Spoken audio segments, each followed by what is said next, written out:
Hey everybody, Happy New Year and welcome to 2026. I believe that God has some great plans for you and your songwriting this year, and it makes me very happy that Song Revolution is a part of your journey. We're taking January to create some great new episodes. We've got some great things coming up this year. But for this month, we wanted to bring out some of our best from 2025, so enjoy. Well, I have a great guest on the show today. He grew up just outside of Nashville. He became a street performer. I'm going to ask him all about that before he wound up earning a golden ticket to American Idol and became the runner-up in season 14. He's performed with the Nashville Symphony. He's performed with Alan Stone. I love Alan Stone. He was nominated for a Teen Choice Award. He is the host of the Idol Breakdown on YouTube with 23 seasons. He is an amazing R&B and soul singer inspired by the likes of Stevie Wonder, Ray Charles, Marvin Gaye, Al Green. I'm surprised I'm not on that list, but I'm very happy to welcome to the show today Clark Beckham. Hello, Clark. Hey, thanks. That was a great bio. Yeah. You need to send me that. Okay. People ask for bios all the that. time, and I'm like, I've got something. That was pretty good. That was great. You can have it. I'll text it over after this. Well, man, thanks so much for being here on the show, and it's just delightful to meet you, and we want to get into some of the background, your American Idol stuff and all that. But my first question for you today is, what does it feel like to be you today? What does it feel like to be me today? It feels great. It feels great. I'm a big weather guy, and what I mean by that is like when it's good weather, I am in such good spirits. And I'm trying to work on that. This might sound really corny, but if we're going right in, but if every day is, if every day is the day that the Lord has made, and rejoice and be glad in it referring to the day that he made, that means there's something to be joyous about when it's raining or when it's cold or when the weather's horrible. So I'm working on that because I'm like, all right, there's beauty to be had here when it's, cloudy or dark or. It's great, man. And like I'm into like the Portland, Oregon type, like foggy, kind of crisp Seattle, like that little rainy. I like that, like reading weather. Really moody. Yeah, but I'm trying to find it in everything, even like the 95-degree heat. Wow. Yeah. But today, I do not have to be creative to find joy in it. It's just perfect. It's nice. So It's I'm nice. doing great. Yeah. Coming out of the cold and starting to get a little bit of spring here. That's so cool.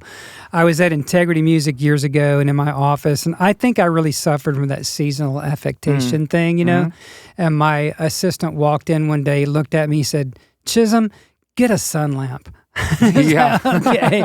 All right. I'm a little down today because of the weather. Funny. But man, you're just an amazing vocalist. One thanks. of the best.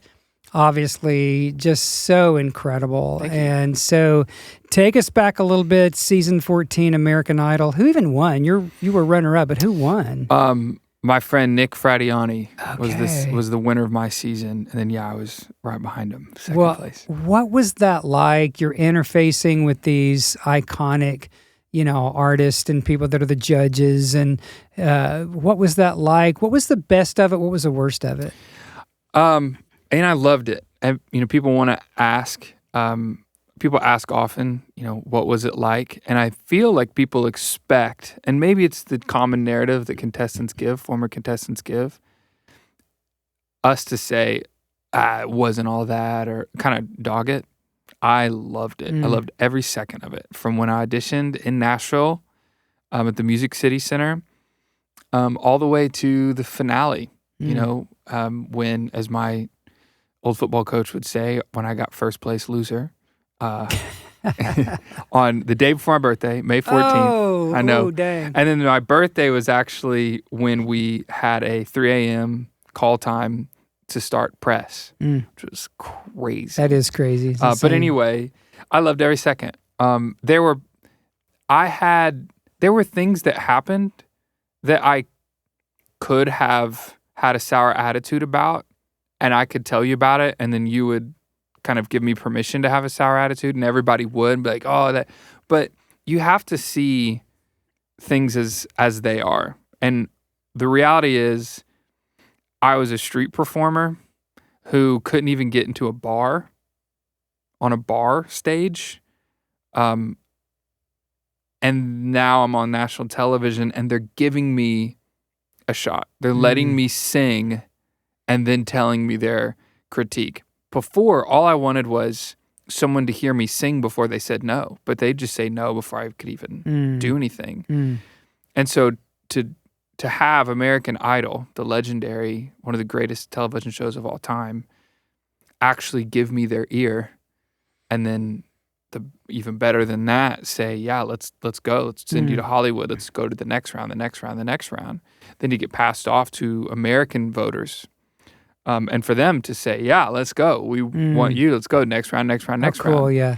It was incredible. It was a competition against yourself, which sounds also very corny, but it's the truth. You never feel like you're competing against the other contestants.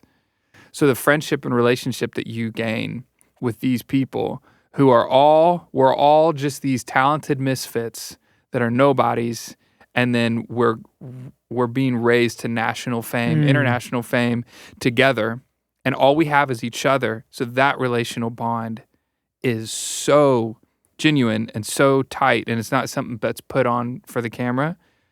Some of my best friends of my life will always be Idol contestants that I had, and even if I haven't talked to them in years, if I saw them today, I would run through traffic to give them a hug. I mean, That's awesome. I'd be elated. So it was such an amazing experience. Go back a little bit to what you just said. I thought that was so fascinating that you were really competing with yourself. Unpack that a little bit for us. Yeah, so here's the challenge with good singers or with talented artists. You can coast, and if you're really good, you'll find success, general success. That's cool.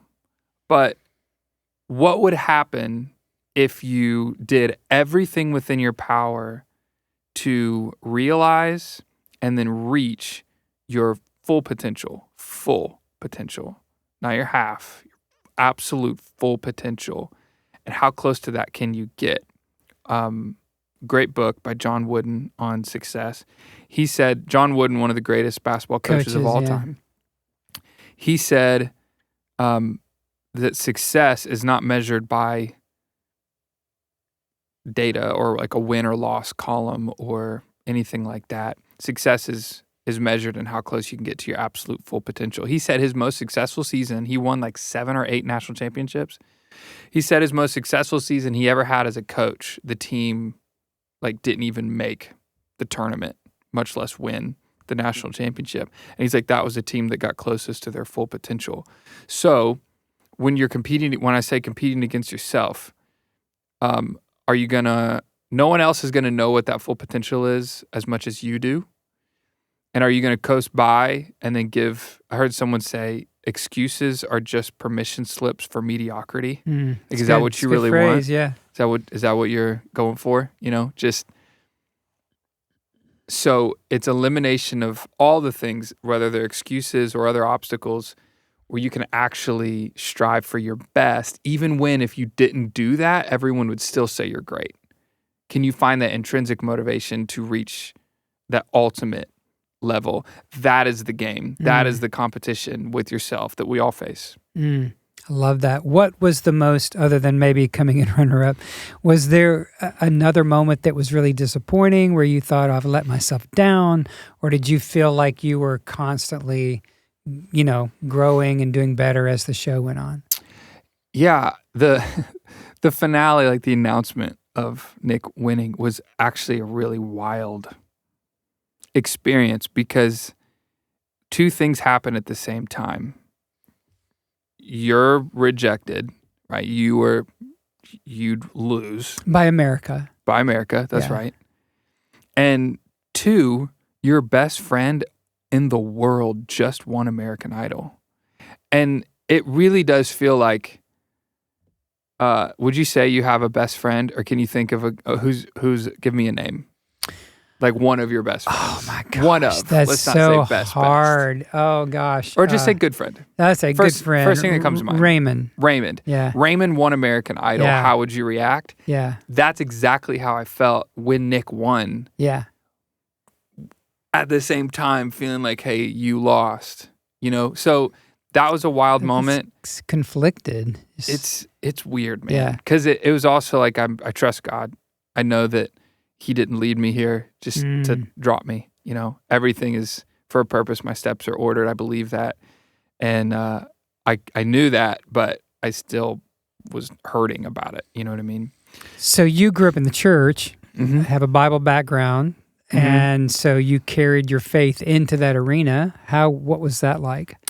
It was way more conducive than people make it sound like it should have been.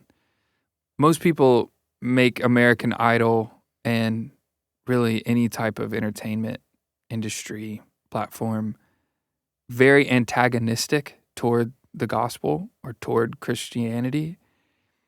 And it isn't. There are things that people that do not adhere to Christian values, they're going to adhere to other values, and those can conflict. But in general, when you shine a light in a dark room, it lights up. And what is the light that Christians have to offer?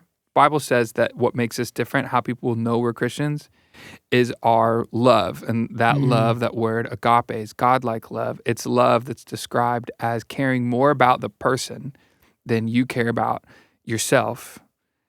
That kind of love is by definition, supernatural love that is outside of nature. To care about someone else more than yourself. And when you offer that, people love it. Because people want that, right? We're hungry, yeah. We're designed for it. We're designed for it. And some people don't ever get it, whether they're in the church or not. They don't receive that type of love. So when you walk in the room and you genuinely care for the other person, it's real obvious. And it doesn't have to be said. You don't have to give a cheesy smile and hand a Bible to a person. But you just really genuinely care about them more than yourself. And things go well for you. People want to hang out. They want to be around you because you're life-giving. So cool. So since that time, you've been doing the Idol breakdown for 23 seasons. Did that start right after? Am I reading that wrong? Is that right? No, it's 20. I label which season I'm on of Idol. So I've done 6 seasons. But it's the 23rd season of American Idol. I got confused. No. I thought, dang, he's been doing this a long time. No, that's just messaging. Why do you do that? And what's the fun? I mean, I like it. I've watched it. Cool. I don't watch the show that much anymore, but I like what you're doing as you critique and talk about each contestant. So was that just something you did to build your fan base, or to kind of, how's that? My manager, Mike Kraske, thought of it, and he was like, hey, how about what if you did this? And I don't even remember the original goal, like the purpose. I don't remember because it was so long ago. But I started doing it, and I really fell in love with it. And I have a lot of thoughts, and I have a lot to say about music and the way singers sing. You're great at it. I mean, it's amazing to watch, thanks. To hear you talk about each contestant. So yeah, and I'm also just a big fangirl of great singers, so I love just going crazy over really great performers. And I love that. The benefit is a couple different things. One benefit that I've found is I end up inevitably becoming friends with a handful of the contestants of the season. Because all the contestants, often there is a large portion of contestants that watch my reviews, which is actually terrifying to me. Because a lot of responsibility. My main responsibility is to have an accurate critique, to review, and that doesn't mean say everyone's awesome all the time, no matter what. So when someone misses or they don't do well, or my biggest rants against a person are never when someone tries really hard and fails. it's attitude like problems. Like if they're in Hollywood Week, which is when it's crazy, and I've been there and I get it, and someone is treating another contestant less than, or they're having a really serious attitude, I usually don't react as kindly as I should in front of the camera when I'm responding to people who do that, because I saw it on my season, right? And I see the people, but anyway, that part scares me. I've had some contestants reach out to me and say like, "Why do you even do this? Do you enjoy making people cry?" And it just that really breaks my heart. Yeah, I've had other absolutely. people say like, "Hey, just so you know, one of the contestants is like crying every day, all day because they watched it," and that it shatters me. Oh yeah. But what I have to come to, and I say every season on the show, I'm going to say it in the next one. If you're a contestant, you're watching this, stop watching it. Don't. It's not worth it. If you want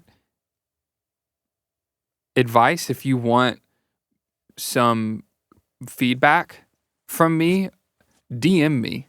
Message me and I will give it to you much better than what you'd find in this video.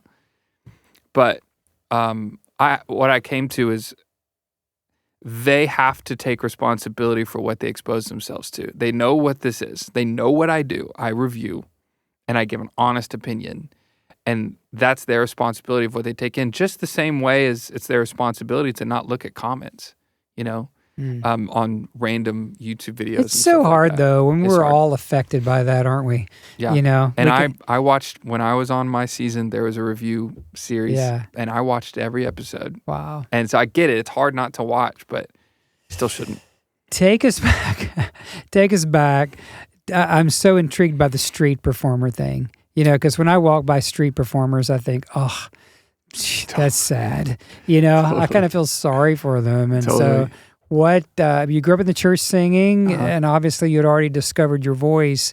Were you really trying to get into the bars by singing out front down on Broadway here? Or what was your motivation? And what was the best or worst thing that ever happened with all that? Oh, gosh. Well, I wanted to start singing in venues. And I didn't know how. I didn't have a fan base that would buy tickets for a show. And so I live in Music City. Let's go down to all the places that have music playing, have house bands.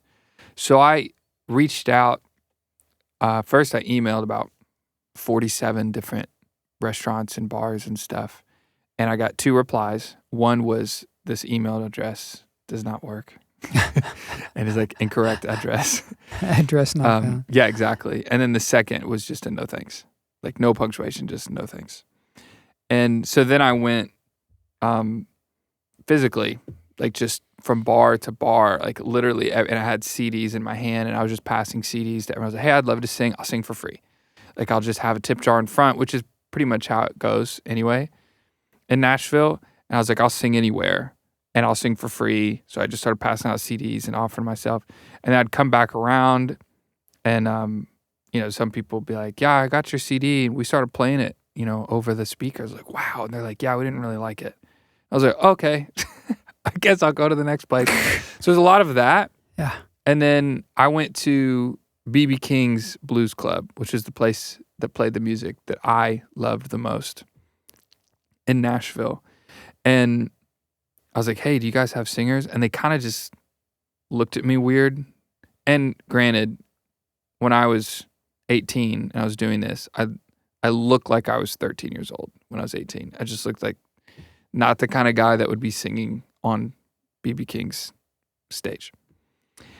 And no one would give me a shot. And that was the thing. No one would even listen to me. And I'd even say, like, I'll sing for you right now, like over this counter. I'll just let me sing.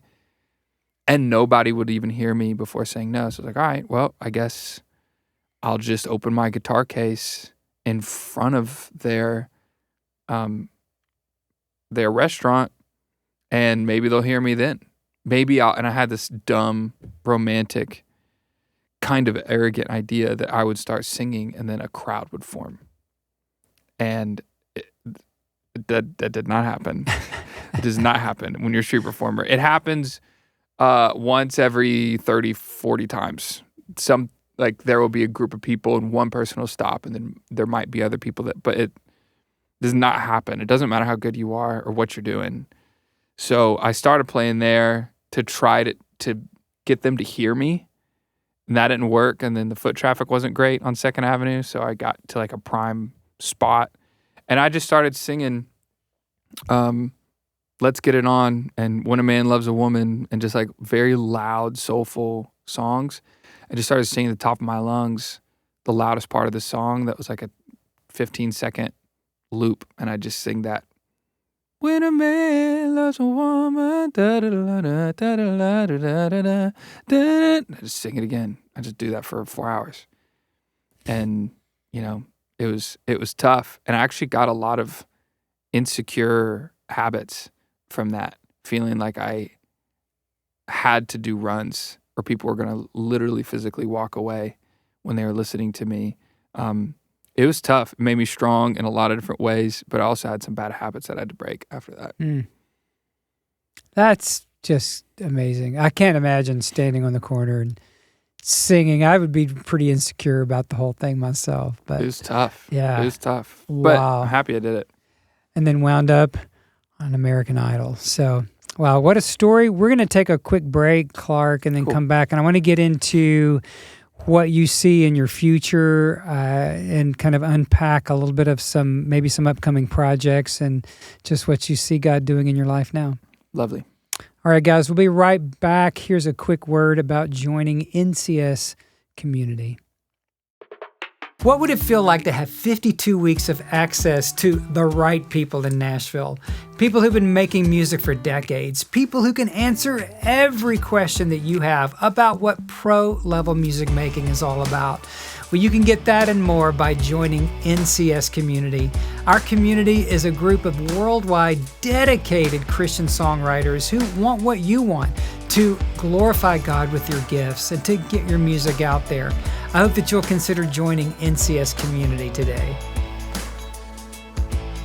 Hey guys, we're back. I hope that you will seriously consider joining me in NCS Community. There's nothing like it on the planet. Every week you get to meet with Nashville music publishers. We have critique opportunities often through each month. We're talking meeting every week. For your membership, you get a whole year of meeting with people who want to help you fulfill your passionate calling to write, to sing, to get your songs out there for Jesus. So check it out, and I hope to see you in community soon. If you were here for the first half, I'm sitting here with an amazing R&B soul singer, the runner-up of season 14 of American Idol, Clark Beckham. We've been talking about his time singing on the streets of Nashville and a little bit about the behind-the-scenes stuff that goes on at American Idol. But Clark, man, this has been rich so far. It's just great to hear your heart a little bit, to hear the story. I have a couple of questions before we get into some of the future projects and what you see coming up for yourself. Okay, here's the first question. What does your T-shirt, Jesus Loves the Flat Five, mean?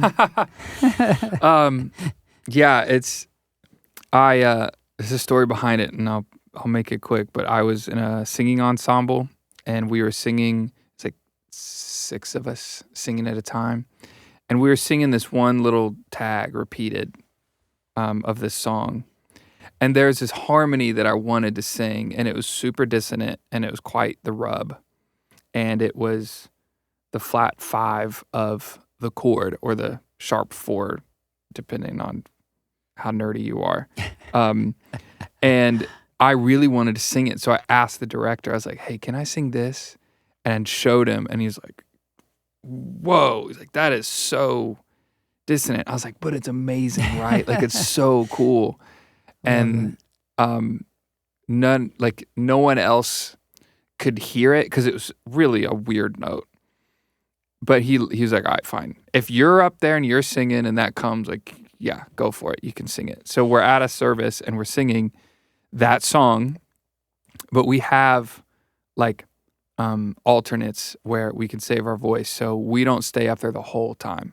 So I was up there, and then I went to sit down, and the other tenor came up to sing in my spot, and then they did that song, and I was like, oh, I wanted to You do missed that it. part, You man. I missed wanted it. to do that. So we were going through the song, and I heard it.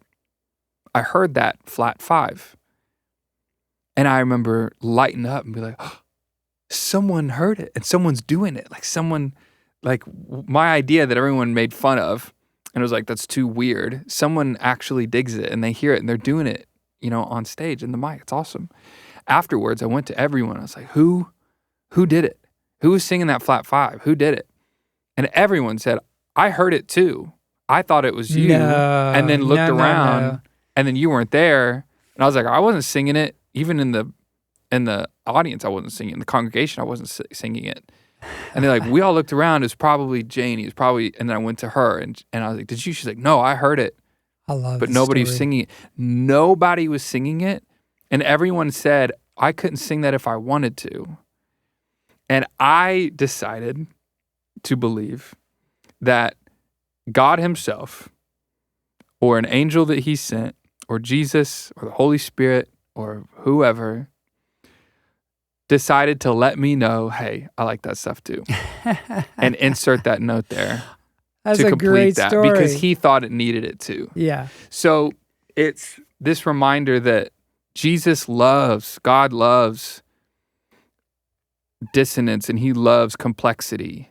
And sometimes I think we can get mixed up with the genre that is worship music and the practice that is worship through music. Mm.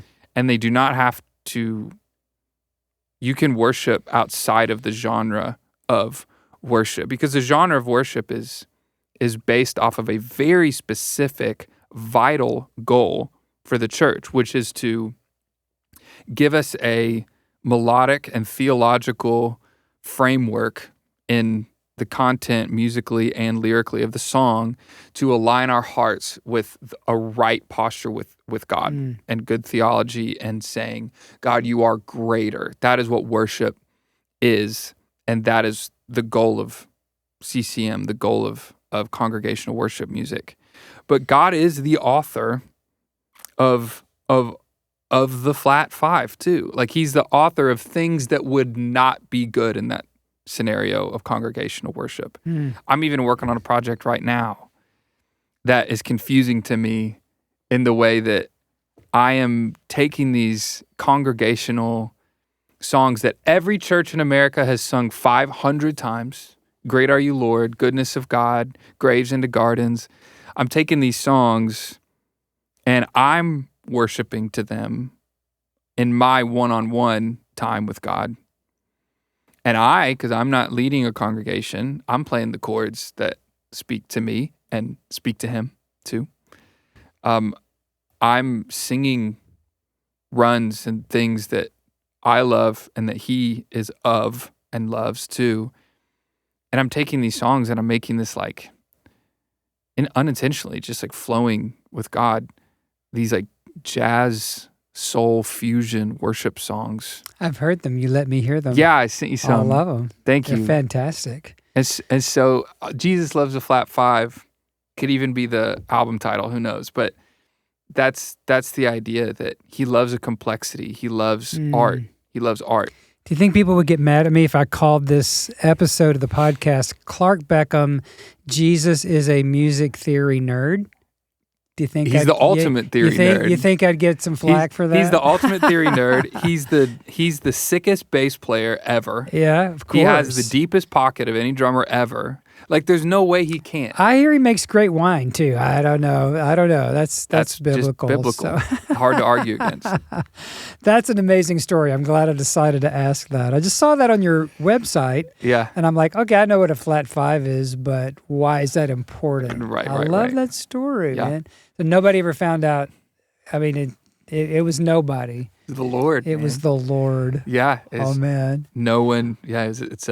It's a mystery to those who lack faith, and I do not lack faith. There you go. I love that. And you do a lot of covers. Mm-hmm. You've got some great covers out there, and I like what you were just saying a moment ago about the very specific worship songs that I would say would be implicit or explicitly Christian or worship, but then other songs you do Billie Eilish, 50/50, probably a lot of others I didn't quite get to, but those are not necessarily Christian songs, but do you feel that you're worshiping by using this vocal gift and musical gift that God's put in your life? Yeah, it's a great question. It's kind of where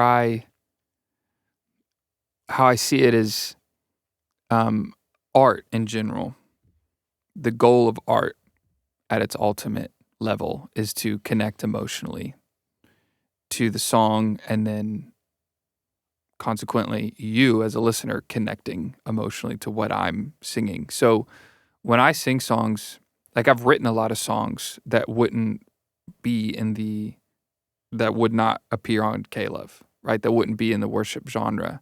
But I'm writing songs about the world that God created and the experiences in it that I'm observing through redeemed eyes.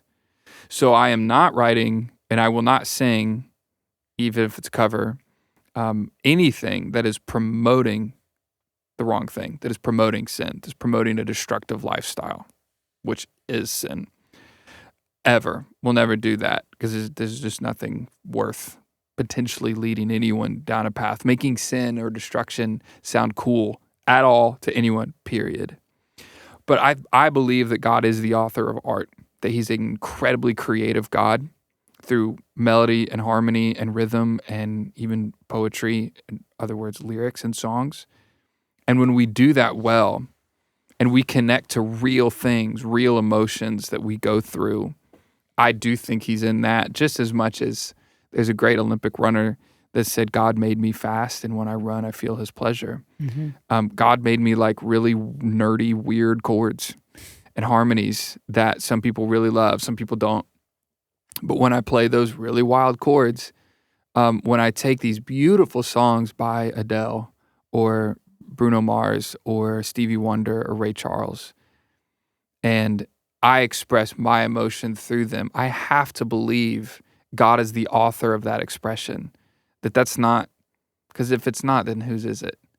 You know, if God isn't the author of this magical experience that we have all felt when we hear a song that is hitting us just right, if he's not the author of that, who is? You know?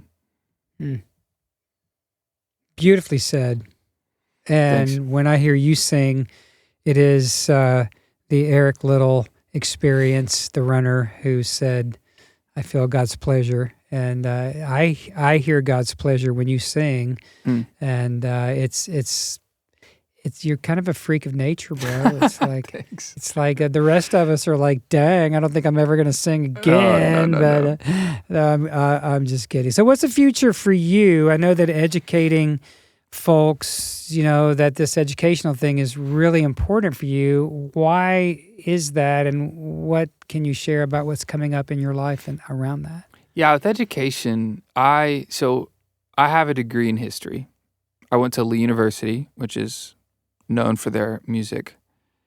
Whether it's in or out of their music department, everyone is just an incredible musician and singer at Lee. It's just how it works.